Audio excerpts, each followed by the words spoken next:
E aí, pessoal, que é o Elias, professor de História de vocês. Estamos aqui para a gente dar continuidade, né, à nossa discussão sobre a Roma Antiga.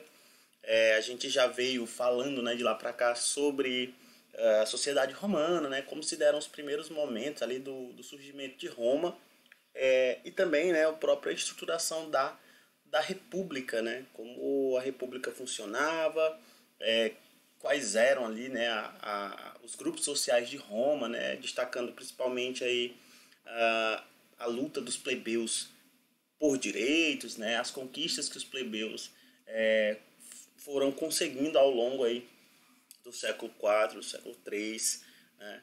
Então hoje a gente vai dar continuidade a essa discussão, mas tentando entender agora como, né, aquilo que era uma cidade em específico, né, que era Roma, né, um conjunto ali de comunidades locais, passa a se tornar, né, um dos maiores impérios do mundo antigo. Né? Então a gente vai falar sobre as conquistas de Roma, né, a expansão do território romano pela Europa e também, claro, por outros territórios, tá bom? Então é muito importante fazer a leitura do capítulo, façam as anotações da aula, também do livro.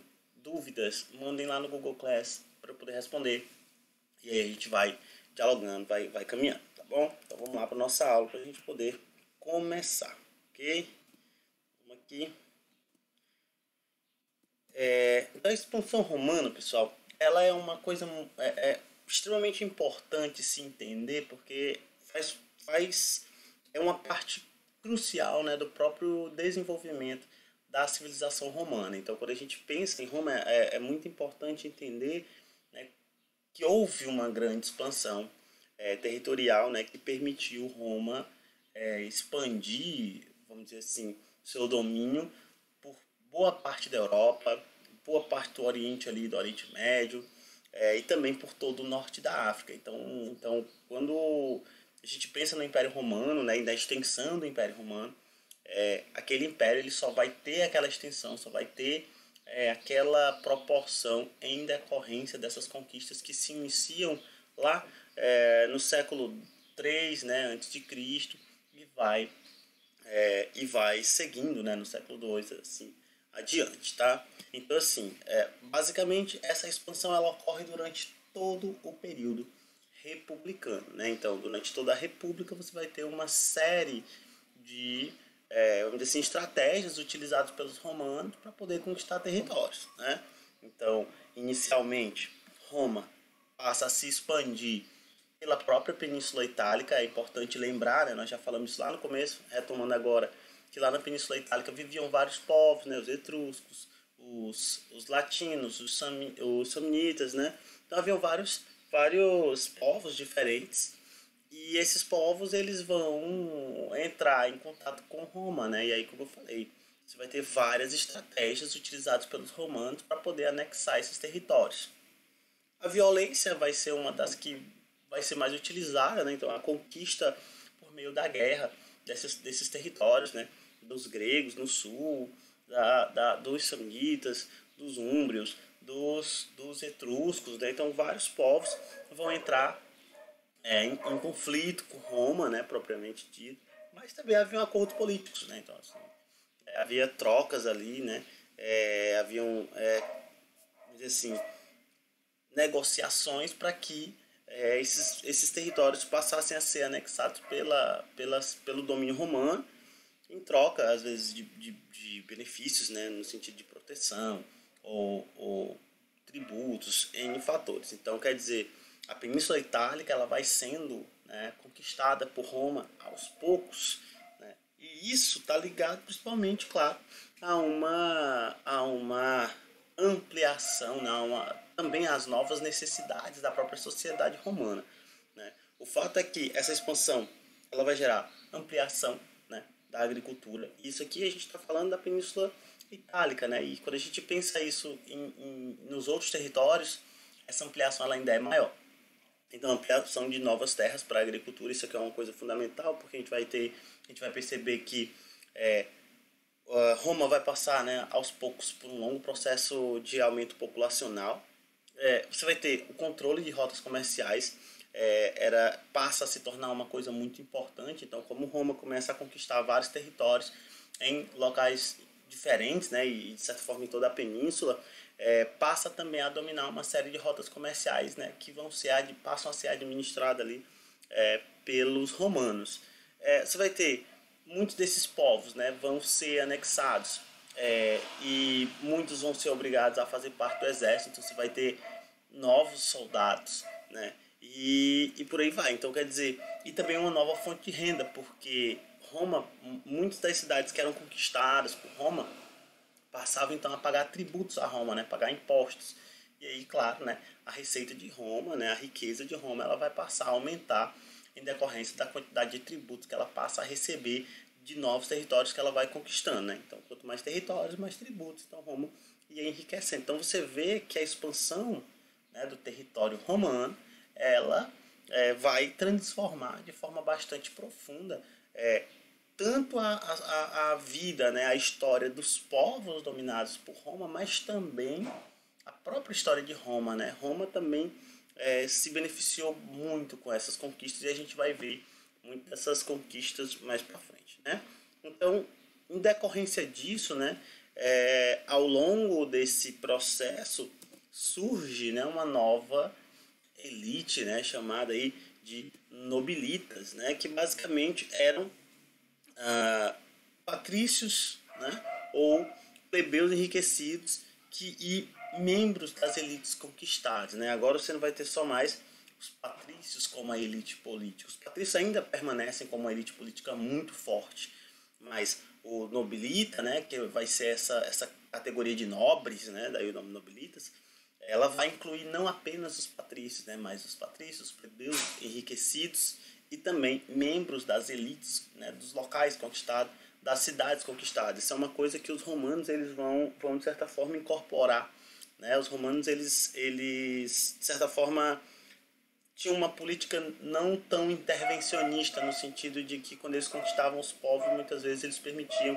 né, que esses povos mantessem suas culturas, tradições e às vezes até mesmo a sua estrutura governamental, contanto que se submetesse ao poder de Roma e também pagasse os tributos. Então, quer dizer, essas elites elas também vão acabar sendo incorporadas nessa nova classe, que eram os nobres, né? E aí, claro, isso vai evidenciar, né, esse processo de expansão de Roma, né, e o próprio crescimento de uma elite, vamos dizer assim, econômica e política. Então, olha só, aqui, esse mapa aqui, a gente pode ver o processo de expansão romana, né? Então, olha só, aqui Roma, né, dá para ver bem aqui assim, Roma aqui no centro da Península Itálica, e esse aqui era o território romano, né, ao final do século, no início do século 3, né, antes de Cristo.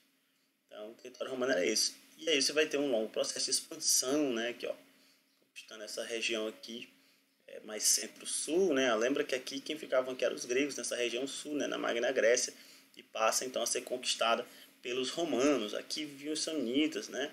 Aqui os etruscos, aqui em cima. Então você vai ter um processo, né, gradual. Isso é importante lembrar que é um processo contínuo, né, um processo lento, mas que levou Roma a conseguir conquistar, né, a maior parte da Península Itálica e também, né, das terras próximas, aqui a Sicília, Sardenha e Córcegas, que eram colônias fenícias, né, colônias cartaginesas, vão sendo conquistadas também pelos romanos. Então, quer dizer, você vê que havia, né, um processo bastante intenso, né, e um investimento, né, de Roma em expandir os seus territórios.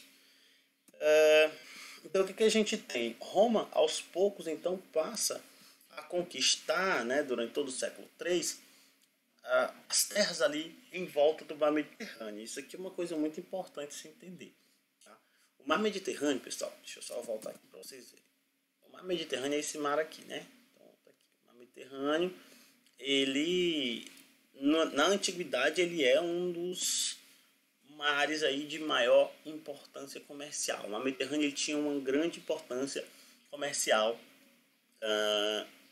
porque, né, ligava a Europa, o norte da África, a região do Oriente, né? Então, quer dizer, era um centro de importantes rotas comerciais marítimas, né? Quando você pensa, por exemplo, nos fenícios, que é um povo bem mais antigo, né?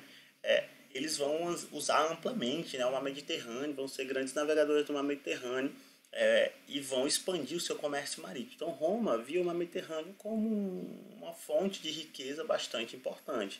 E esse foi um dos fatores também que vai incentivar a própria conquista de todo o entorno, né? A gente vê o Império Romano, o território do Império ele vai compor justamente o entorno do Mar Mediterrâneo, então toda a região em volta do Mar Mediterrâneo ser conquistado pelos romanos. E isso, né, como eu falei, também estava ligado a essa importância do Mar Mediterrâneo na Europa. Então, já no século III, Roma havia se tornado o centro de uma confederação de cidades, né, como eu falei. Roma foi conquistando os diversos territórios por meio de conflitos, de guerras, de violência, mas também por meio de acordos, e vai se tornando o centro dessa confederação, né. Isso vai demonstrar, né, que Roma não vai ficar, de certa forma, ali, satisfeita apenas com a Península Itálica, e aí é o caso daquelas colônias que eu acabei de falar, né? Então, a Sardenha, a Sicília, né, vão ser também alvos do expansionismo romano. E é aqui que vai entrar em xeque, né, em conflito, o expansionismo de Roma e o expansionismo de Cartago, né? Quer dizer, Cartago era uma cidade estava localizada lá no norte da África, né? Ela foi fundada pelos fenícios lá no século IX, né, antes de Cristo, então era uma cidade bastante antiga e tinha se tornado, né, ao longo dos séculos, uma importante cidade comercial, uma cidade bastante rica, né? Ou seja, uma potência comercial e marítima na região do mar Mediterrâneo, né? Não é à toa que ela vai fundar essas colônias, né, na Sicília e tal. Então, Cartago era uma ameaça, né, ao próprio expansionismo romano, tá? Então, em decorrência dessa expansão, né, desse imperialismo cartaginês e, ao mesmo tempo, o expansionismo romano, isso vai levar a um choque, né, que posteriormente vai ficar conhecido como as Guerras Púnicas, né? Então, tanto Cartago como Roma almejavam ampliar o seu domínio sobre o mar Mediterrâneo. É claro, se o mar Mediterrâneo ele era um importante centro de rotas comerciais, tanto para a Europa como para a África, como para a região do Oriente, essas nações aí, né, essas cidades, vão disputar, né, o seu domínio, claro, óbvio. Né? Então, é justamente essa disputa pelo domínio do mar Mediterrâneo, né, pela expansão das suas rotas comerciais, pela expansão do seu território, que vai levar às chamadas Guerras Púnicas, né, que durou aí de 264 a.C. até 146 a.C. Então, quer dizer, você vai ter 3 guerras púnicas, né? Roma saiu vitoriosa, né, das 3 guerras, então Roma consegue derrotar Cartago, né, tomar as colônias que eram, né, pertencentes a Cartago e subjuga, né, Cartago, né, conquista Cartago e transforma Cartago em uma província romana. Né? Então Cartago, inclusive, vai ser destruída, né, pelos romanos lá. Os romanos vão realmente destruir Cartago de uma forma realmente de que ela não pudesse se recuperar e se transformar ou se voltar contra Roma. Então, quer dizer, você vê que os romanos vão investir muito nesse processo, né, na luta pelo seu expansionismo. E aí aqui abriu-se a porta para a conquista do norte da África. Né? Então, a partir de Cartago, Roma também vai passar a expandir o seu território, né? Não imediatamente, também não tinha tanto interesse em conquistar o norte da África naquele momento, mas abriu, né, as portas para que isso pudesse acontecer mais à frente. Então, mais ou menos no mesmo período, ali, entre o século III e o século II, você vai ter a conquista do Egito. Né? Então, Roma conquista o Egito, a Síria, a Macedônia, a Grécia, a Ásia Menor e também a Judéia. Então, olha só como Roma vai expandir o seu território. cabe também destacar que durante as guerras púnicas, Roma consegue conquistar uma boa parte ali da Península Ibérica, né, que é a região onde hoje fica Portugal e Espanha, né? Então Roma consegue conquistar uma boa parte daquela região, tomando, né, quase a Europa, né, quase a metade da Europa. Então quer dizer, você vê que Roma, o que antes era aquela pequena cidade, né, ou ali aquele território que era governado pela monarquia, né, durante o período lá dos monarcas, rapidamente, né, então quer dizer, em alguns séculos Roma passa a expandir os seus territórios, ampliando o seu domínio de uma forma completamente surpreendente, né?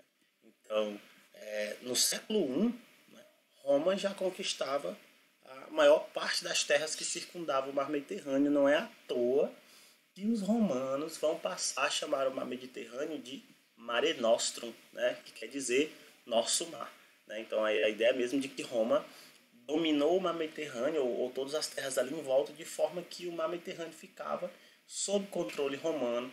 Então eles vão passar a chamar de nosso mar, né, de Mare Nostrum.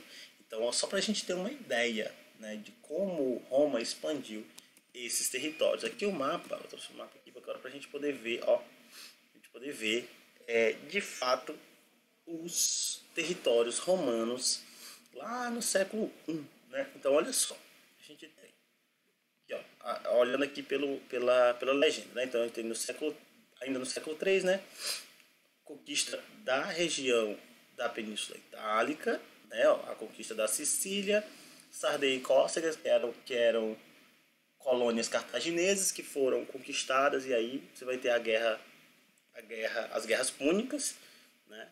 Informação extra aqui, pessoal. Guerras púnicas, né? A palavra pune era a forma como os romanos chamavam os fenícios, né? Chamavam os cartagineses de punes, né?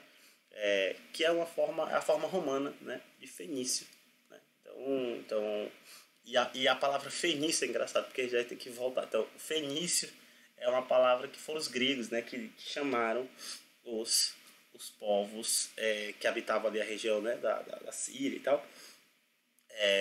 E fenício é a palavra que deriva da tintura, né, que eles vendiam, avermelhada, né? Então a ideia de fenício é um povo vermelho, né, porque eles vendiam uma tintura vermelha que se tornou conhecida na Grécia, e eles vão ser chamados de fenícios, e aí os romanos vão chamar de punes, né? Então, por isso guerras púnicas, tá? Só informação extra aí.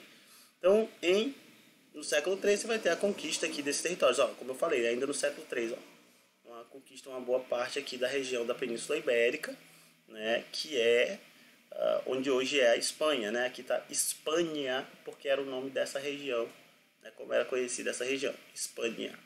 Então aqui, ó, essa conquista ela se deu principalmente, né, em decorrência das guerras púnicas, porque durante a Segunda Guerra Púnica, o general cartaginês Aníbal, né, como ele não queria enfrentar Roma de frente aqui, ó, pelo mar, né, avançando pelo mar, ele resolve então dar a volta aqui, ó,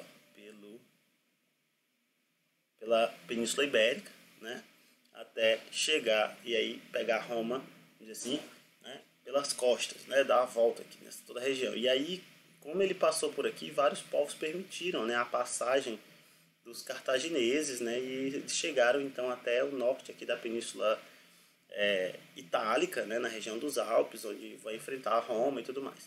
Então os romanos vão utilizar como pretexto para conquistar esses povos a ajuda que eles deram aos cartagineses. Então, na concepção dos romanos, a justificativa para essa conquista era porque os povos dessa região auxiliaram os cartagineses, né, ao permitir que eles passassem. Como boa parte desses povos eram camponeses, pastores, né, não ofereceram muita resistência aos romanos, né, não foram um inimigo que resistiram à presença romana. Então os romanos acabam conquistando isso aqui ainda durante o século III. Tá? Então, aí depois a gente vai ter, no século II, ó, conquista aqui da Espanha, né, novamente, né, expandindo essa conquista. Ó, região aqui, isso aqui tudo ainda é decorrência das guerras púnicas.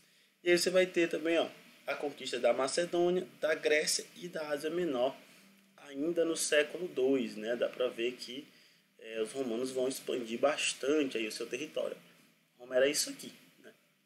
E agora passa a ocupar esse território inteiro. E aí no século I, ó, ter a conquista aqui, né, da região da Ásia Menor também, né, da Síria, Chipre, aqui ó, pedaços do norte da África, né, Cirenaica, a Numídia, uma região próxima aqui de Cartago, que inclusive auxiliou na destruição de Cartago, na Gália, né, Gália que vai ser conquistada e auxiliada aí pelo Júlio César, a galera lá e tal.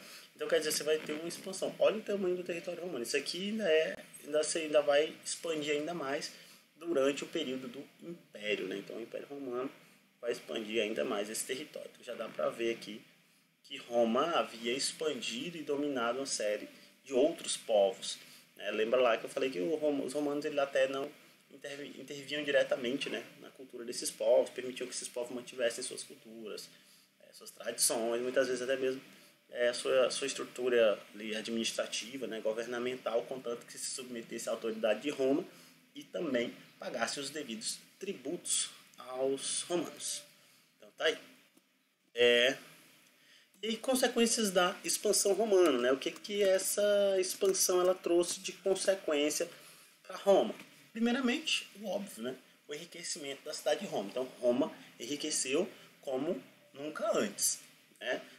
Principalmente pelo domínio das rotas comerciais que Roma passa a ter e também pela grande quantidade de tributos que Roma passa a receber dessas cidades conquistadas. Então, isso vai se refletir em quê? Novas construções, você vai ter várias construções. Roma vai passar por uma série de reformas que vai ser paga por esses tributos e tudo mais. Novos produtos passam a chegar em Roma de diversas regiões de todas as províncias aí, né? Então, onde Roma conquistava, agora passava a comercializar com Roma. Então, muitos produtos passam a vir para Roma, produtos que não chegavam anteriormente. E também você vai ter um amplo crescimento populacional, porque muita gente também passa a ir para Roma, né? A tentar habitar em Roma. Então, a cidade em si ela passa a ter cada vez mais um número maior, né, de habitantes. Cabe destacar aqui também que esse é um período aí que vai aumentar também, elevar a quantidade de escravizados, né? Como Roma passa a conquistar vários povos, muitos dos que resistiam ao domínio romano eram então transformados em escravizados, eram feitos prisioneiros e aí transformados em escravizados, de forma que o número de escravizados em Roma ele vai aumentando, né, ao longo desse século, ao longo dessa conquista, ele vai aumentando gradativamente, e a gente vai ver que esse crescimento vai se refletir também em rebeliões de escravizados ao longo do século II e século I antes de Cristo, tá? Surge também um novo grupo social, né, além dos nobilitas, que são os cavaleiros, ou que posteriormente vai ser chamado de ordem equestre, né? Então, quem é que eram esses cavaleiros? Eram plebeus que eram enriquecidos, né? Que enriqueciam a partir da cobrança de tributos, né, das áreas conquistadas. Posteriormente vão receber, né, o domínio de muitas dessas províncias, né? E o que você vai ter? No fim da República, né, os cavaleiros eles vão ganhando poder, de forma que no fim da República você vai ter uma disputa bastante intensa, principalmente dentro do Senado, né, pelo poder do Senado, entre cavaleiros e patrícios, né? Então, quer dizer, você vai ter aos poucos o crescimento de novas ordens sociais, novos grupos sociais. Então a gente vê que a transformação de Roma ela vai muito além do que a questão mesmo do território. Então Roma aumenta seu território, sim, essa é uma mudança profunda, com certeza. Mas você vai ter mudanças de outros setores, né? O número de escravizados, o enriquecimento de Roma, o surgimento de novos grupos sociais, no caso dos nobilitos, no caso dos cavaleiros, né? Então quer dizer, são profundas as transformações que Roma vai sofrer, né? Você vai ter um aumento ainda maior, né, das grandes propriedades de terra, principalmente aí, novamente, entre os patrícios, né, que geralmente eram os maiores detentores das terras, né, mas também os cavaleiros e outros nobres vão passar a enriquecer bastante, né, vão aumentar em grande quantidade as suas terras, e esse aumento no número das terras vai, ao mesmo tempo, exigir uma maior mão de obra para trabalhar nessas terras, e que em grande parte em Roma era usada a mão de obra escrava. E aí isso vai conciliar também com o aumento, né, no número de escravizados em decorrência das guerras, né? Então, quer dizer, você vai ter uma nova sociedade romana ali se formando, né, se transformando ao longo desses 3 séculos aí, século 3, 2 e 1 a.C. Então, quer dizer, é uma expansão, mas também uma transformação muito profunda na sociedade romana. Muito dessas conquistas, né, também contribuiu para a crise de Roma. Uma delas é que, por exemplo, aos poucos, né, a gente vai ver que o exército, né, ele vai ganhando uma importância cada vez maior. Né? Dá para ver que essas conquistas elas vão sendo realizadas pelos exércitos, pelos generais. Isso vai dar um prestígio social ao exército, né, que ele não possuía anteriormente. E isso a gente vai ver refletido, por exemplo, lá no Império. Né? Então, os imperadores vão ser generais. Né? Então, o exército vai ganhar uma importância ainda maior durante o Império. Mas que essa importância ela foi sendo construída ao longo da República. E toda essa transformação social ela vai também gerar conflitos, lutas, revoltas, rebeliões, e isso vai levar à crise da República Romana. Então, pessoal, por hoje é só. Né? É muito importante que, se vocês não entenderam algo, mandem para mim lá no Google Class a dúvida, a questão, a pergunta, que aí eu vou responder e a gente vai discutindo, né? Porque é muita coisa, né? Como eu falei, são processos bem complexos, tem muita coisa para se saber. Então, se surgir alguma dúvida durante a leitura ou mesmo durante a aula, manda para mim lá no Google Class que eu vou responder. Então, na próxima aula a gente vai comentar mais sobre as transformações aí que ocorreram, né, ao longo desses 2 séculos, dos últimos 2 séculos da República, né, da crise da República Romana, ok? Então, muito obrigado e até a próxima.